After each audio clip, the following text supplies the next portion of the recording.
Okay, so my countrymen, Amalawi Zanga,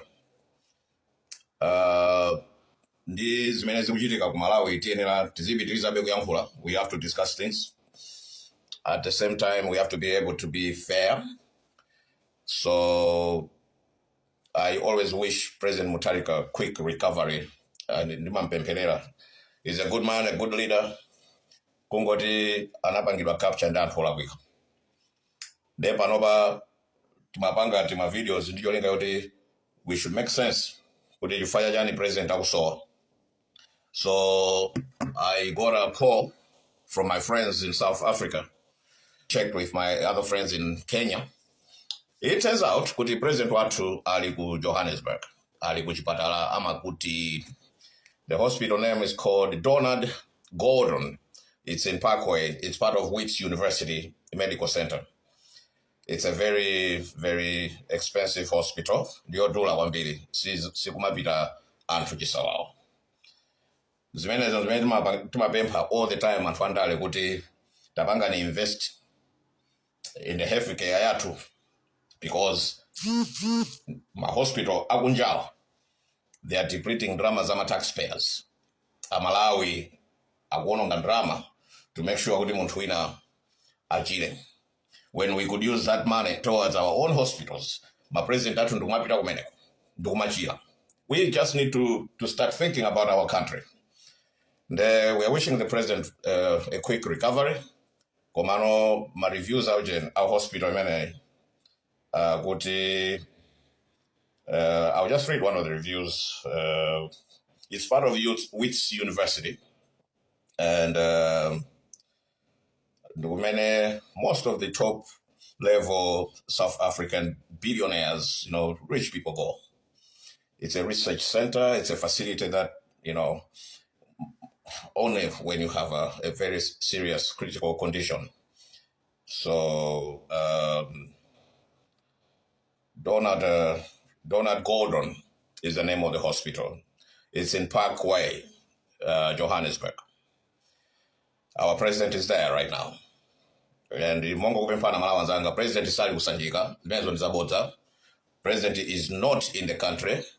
President ali kuchipatala, ali ku Johannesburg, ku Donald Gordon Medical Center. Ndeno anthu aja amafuna kumanama kuti anakumana ndi Jomo lero musiye kumapita pa page ya president ya official ndikumalemba nkhani za bodza kufuna kupusitsa Malawi. Amenepo that is treason. That's misinformation. You are committing a crime. You cannot go on an official page of the president.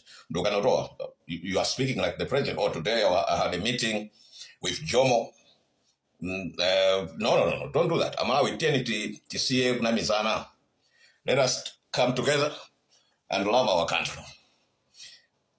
Constitution yathu is clear.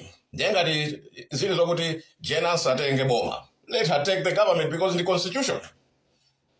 Whether you like it or not, we cannot change that constitution.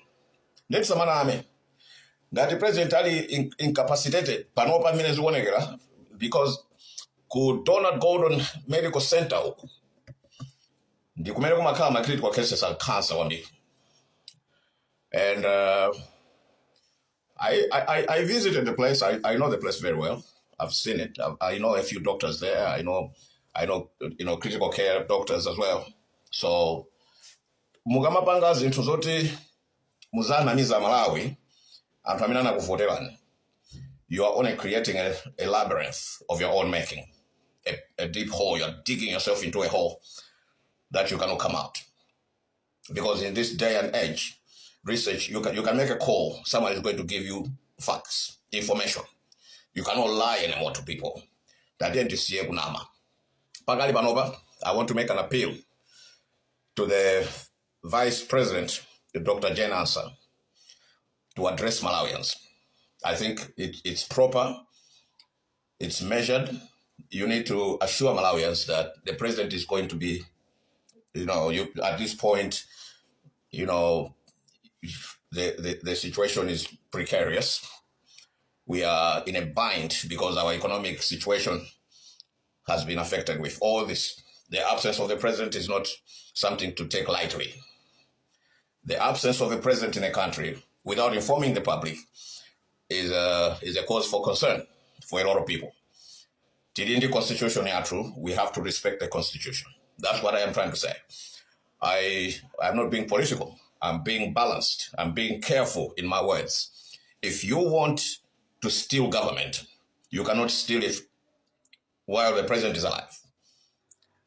Now, if you create a governing council, you are the ones who are committing a crime, because the government of Malawi has system. We have arms of government.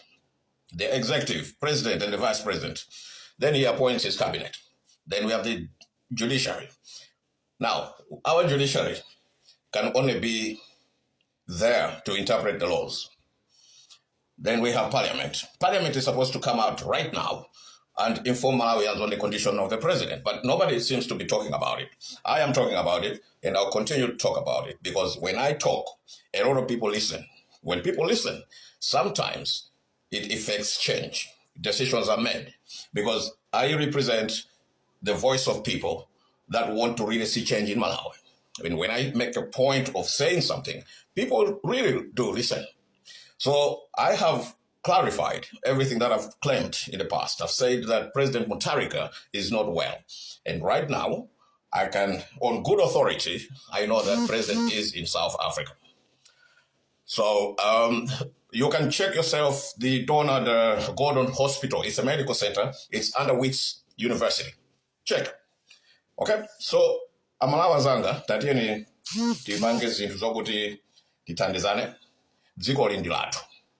Ngati president adwazika chonchi, ngati ali incapable, panopa chofunika kwambiri ndikuonetsetsa kuti a vice president apangidwe brief as constitutional demands, apangidwe brief, apangidwe update.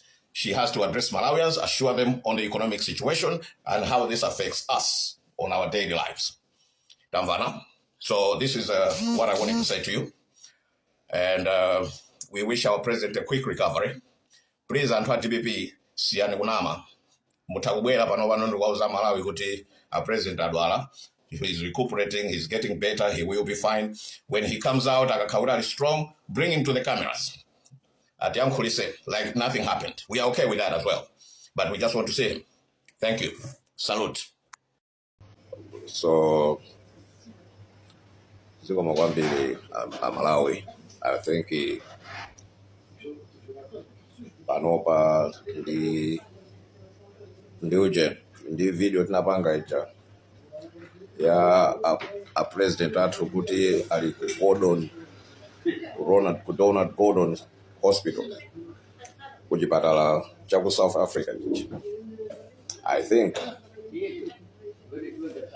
tabanga the governing council imene kufuna kutibera constitution yathu gulu limene la njenjemera kuti tikudziwa kumene president ali layambapo wagwitsa ntchito ma journalist amene mwadziwa ma journalist amene amalandira ndalama za kuti azilemba nkhani, azipanga dispute nkhani, kuteko pamene ndunena pano muwaona kandi mawa kandi nkuja akufuna mpange paredi Peter Mutharika kuti ali bwinobwino. Akuti ma journalist ena anapita kujeneko kuchipatala. Ino mukuona ngati akubisira Malawi angalole journalist wina aliyense kupita kuchipatala kana kuti yeye alipo apita Mutharika akudwala. Sizingatheka. Lezimene zikuchitika ndizakuti tanjenjemeretsa achitano mantha kutowa Malawi tikudziwa kumene kuli president, tikudziwa kuti president sali bwino, and tikudziwa zokuti akubwera ndi maplan awo, akufuna mupange parade APM kuti ali bwinobwino sakudwala sanapite ku South Africa, apanga zimene zozo masiku akubwerawa. Koma chimene tikuze na Malawi ndichakuti kuyambira pano pachina chilichonse chimene chizichokera ku State House ndichabodza. Akanika kukapanga attend graduation ceremony, president wa dziko ndi chancellor wa University of Malawi. And for the past years, zaka zonse zambuyo graduation ceremony ya unima amapanga presiding ndi ndani chancellor, the president, even Chakwera anakapanga uyuyu akanika kupita chifukwa tisabwino. Ndi Malawi ndikuze muona azikubwera nkhani zambirimbiri, okay, musamvere nkhani zimenezo. Ifeyo tili ndi information yonse, tikudziwa chimene anthu awawa akupanga maplan awo onse tikuwadziwa. Ine ndine Malawi ndimakonda dziko langa, ndidzibwerabe apa kumakuwuzani chimene chikuchitika pakana dziko liyambe kuyenda bwino. Anthu akuopa kuti akamusira jenansa boma mayi ujasintha ziko, akudziwa zimene akuopa. Nde malo moti tipange treat matenda bwinobwino president ikubisa matenda. Nde kanga the video ita inachititsa njenjenje. Now it begins. It's called fighting fires. Nde kubwera PR yawo yofuna kutonesa kuti PM ali bwinobwino. We want him to be fine. Tukufuna atiyankhule. Tambweresenje pagulu atiyankhule. That's all we want.